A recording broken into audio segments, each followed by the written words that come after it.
Hi, everybody. Today I have with me the Instagram expert, Sue B. Zimmerman. Hi, Sue. How are you? I'm hanging in La Jolla, California, just soaking up the sunshine. So I'm fabulous. Well, you left us in the dust in Boston, and it's nippy 30 degrees here today. So, one thing that I love to start these interviews with is we all start our life not really knowing we're going to be entrepreneurs. We all start kind of in a traditional path, right? We think we're going to go to college and get a job and all of these things. And I want you to take me back. And I know your entrepreneurial journey started really early. So we're going way back to a time when you thought you were going to have a traditional path. What was Sue like back then? I did go to college for nutrition, and I have a degree in nutrition. And the job that I got offered after graduating in Virginia did not pan out because what they told me they were going to pay me before I got there and what they told me they were going to pay me when I got there were two different numbers. So I'm like, see ya, not working for you. And I leaned into my passion, which was hand painting clothing. And I opened up a push cart at the Norfolk waterside and started painting boxer shorts. And the demand was so high that I started silk screening them. And at the age of 22, I built my first $1 million business. So we're going to stop right there and zoom in because that is a lot that happened in just like that little span of time. So let's start with you're going to school for nutrition. Can you tell me what your life was like? What did you think your life was going to be like when you were going to college for nutrition? I loved it. It was in Boston at Simmons College. I had a great time. I rode crew. I dated guys from Harvard and MIT and BU, and I had the time of my life. But I did study nutrition for the wrong reasons, and there might be some listeners that are body image conscious, and like most women in their early 20s, late teens. That was the thing, or is the thing, and so I studied it for my own personal reasons instead of to really do what I was great at, which was art. All kinds of creative art, business. I never took a business class or have a degree in business. But I've always been entrepreneurial. My dad had an automobile part business, and I used to go to work with him, and I used to take home the model paint and paint barrettes when I was a young girl and I sold those at recess, even though I wasn't supposed to, because I am a rule breaker. And never like breaking the law, but breaking the rules. And so I used to sell my barrettes at recess, and I really liked what the money bought me, which was the freedom to choose what I wanted when my parents wouldn't buy me the things I was asking for. So you were in school for nutrition, you got your job, you said, I'm not going to be here anymore. Sorry, Virginia, I'm leaving. And then what happened after that? I started a business called Only in America, because only in America can you sell boxer shorts. And I opened up another location at 6th Street Marketplace, which is in Cambridge, Massachusetts. And then I opened up another one in Arlington and one in the North Shore. And I had a lot of kiosks, which was very, very profitable before I started my family. And then I started going to all the college campuses and selling direct to consumer, direct to the students. And that was a gold mine. I mean, I would leave like with $3,000 in my pocket working 9 to 2 or 3. It was pretty cool. And I was talking directly to my customers, so I knew exactly what they wanted, which is really how you do business. You find out what people like and you listen, and then you create more of it. So at this point, you're in the products business. Where does I was always in the product business before I started teaching Instagram. Yeah. So where did the online world come in? 8 years ago, when I went to a conference in California, Experts Academy, my friend told me I should go, and it changed my world. I didn't know that you could sell information, and I love teaching. I taught art classes, I taught social media, I taught scrapbooking on stages. I'm like, wow, I can teach. And even though my husband thought I was starting like some kind of Ponzi scam, I knew that I had legs to travel and people to help and serve. And year by year, person by person, every piece of content, every Instagram story, YouTube video, training, everything I put out there was received with people wanting more and more and more. So I got asked to speak on stages, do interviews, and I'm proud to say I have a globally recognized brand. When my husband and I were in Iceland, I had someone from Russia run up to me to wanting to take a selfie. I mean, it's kind of crazy. I kind of want to get a little bit more into what your mindset was around it. Did you think you were just going to continue to create business after business after business? What was your intention every time that you started something new? I didn't create multiple businesses at once. I leaned into the thing that I saw was opportunistic. So when I had my store on Cape Cod and I discovered the power of Instagram, I had both of those businesses for a couple of years because my online business wasn't making the same kind of money that my little boutique on Cape Cod was making. So I didn't want to give up that revenue. It really helped finance all of what was necessary to start the online business. And then when the online business really took off, I then decided not to do my retail store anymore. And I've been full into that for 8 years with a team of 12 now. And all my other businesses, I closed them, sold them, or just transitioned because the market wasn't there anymore. And I'm really good at knowing that and stopping and not trying to save it. And B, I might have got bored or the partnership dissolved or the trend changed. I'm really good at knowing when to morph, shift, and change. And a lot of entrepreneurs aren't. I would love to hear of a time that you felt like things were not going right or that something went awry and how that made you feel. Yeah, I mean, definitely have had shit storms in my businesses. I had an employee that embezzled money from me. I had a business partner who, demanded that she get paid, that she owned 60% of the business and I should have 40 because she had a degree in marketing and I was just an entrepreneur. And I kind of let her win at that. The good news is when we were in debt, she had to pay 60% of the debt. So I've had stories like that. Like every business owner, there's definitely stuff that you push through. And I am so not perfect. And that's why I show my bloopers at the end of my YouTube videos. Like, do you think like I look like it's like rainbows and unicorns every time I do things? No. And that is, I show it. So to answer your question, I just know I am confident in what I do and always have been in decisions that I make and people that I bring into my life and people that I fire and people that I let go. I just stay in a good, healthy energy place, whether it's personal, professional, physical. Like here I am in La Jolla. I didn't want to be in Boston when it was going to be so friggin' cold. So I came out here because I can. So I change what I can to make my life the best every day. Live your life every day as if it's the last day of your life. That's my life. What lessons have you learned about partnerships along the years? That if you are going to be in a partnership, that everyone should have equal equity. Like if you're starting a business with a partner. If you have an employee, in my case, like I have an employee that's been so loyal to me and she's my CEO and she's my everything and she makes decisions every day for this business. And I want to reward her well. And so I've made her a partner in my business.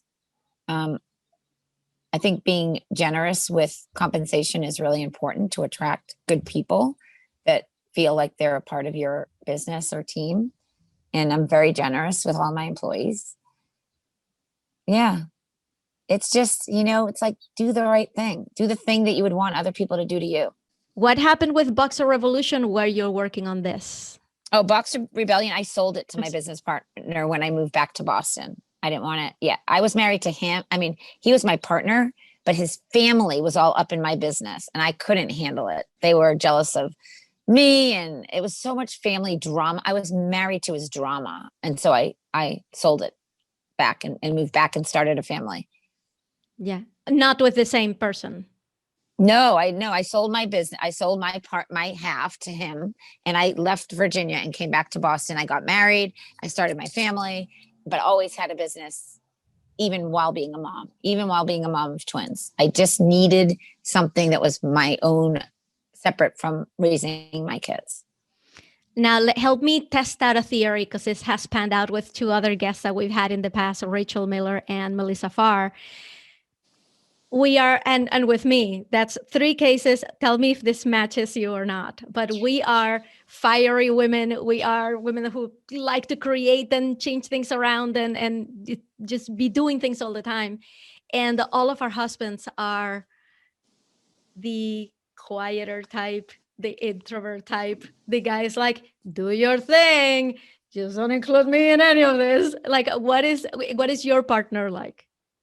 My husband is not an introvert. He's an extrovert for sure, but he is a brilliant math, science, nerd, tech, brilliant guy, extremely successful, and not on any social media except for LinkedIn.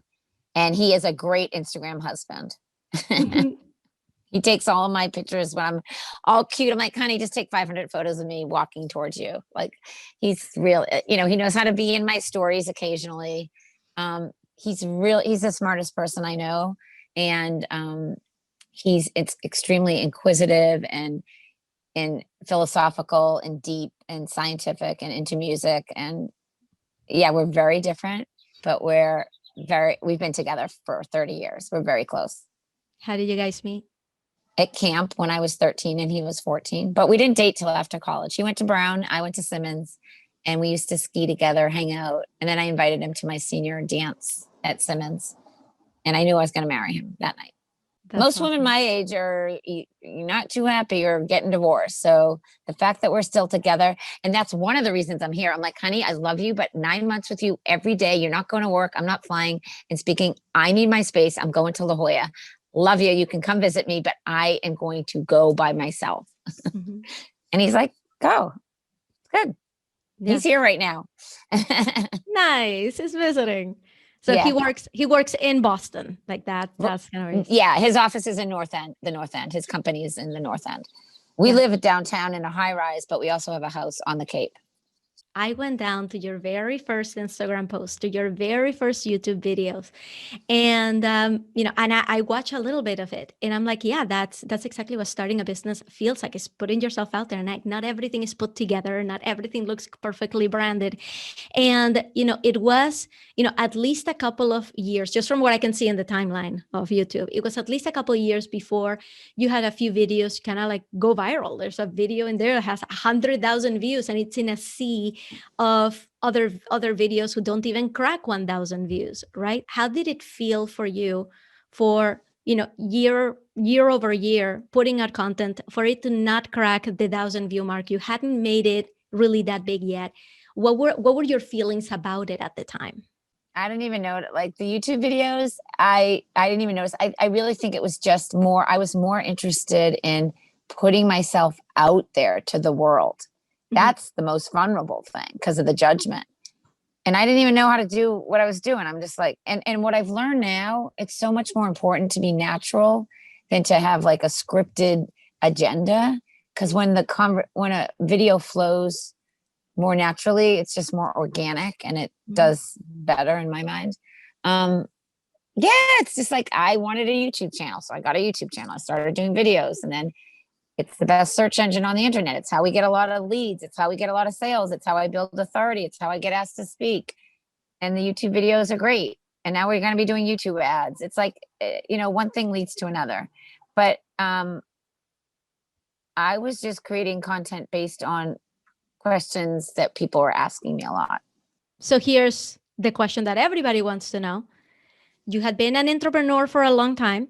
You take B school, and things start to really happen for you. And I even watched the video where you say, okay, these are the 3 things that I have learned about B school. But here, very anecdotally, what do you think was the biggest difference between you pre-B school and you post-B school?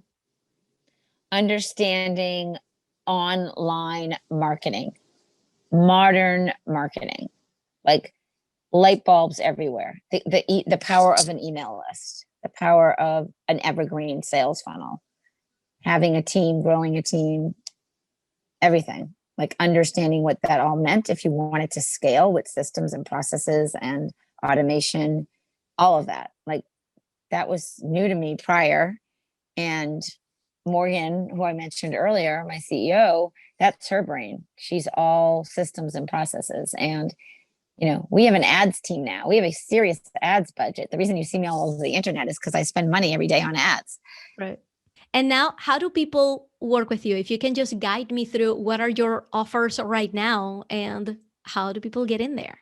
Yeah. So one of the things that we did to scale a 7-figure plus business is simplify our offerings. So we have a sales funnel with some great lead magnets on YouTube and all over on our ads, but mostly our Ready, Set, Graham course, our signature course that we've been selling for 5 years now, that we update every year. We have a membership with that. It's for beginners or people newly marketing on Instagram, even if you've been on it, but you haven't had a business account, or if you've been on it and you just don't know how to make money on Instagram, that's what Ready, Set, Graham is. And then we have an application only, very, very selective pro coaching opportunity to get coached by me and 4 other of my team members, using Slack as our communication channel. And it's literally the business that we've figured out how to scale coaching in a way where you can really coach to each individual's needs, which is so important. It's not like, go watch my videos. It's like, you have access to me every day in Slack. So it's a very, very successful business model. And we're going to scale at least up. We're going to triple this year. How did you scale it so that you can give everybody your individual attention? It's the whole program, the way that we have all aspects incorporated. We are your content team. We give software to help you manage, create your content. We have educational material that you have access to for life, and we coach and we do live calls. And I have someone on my team that's in charge of the whole customer journey. So she makes sure each student gets all the attention that they need and invested in.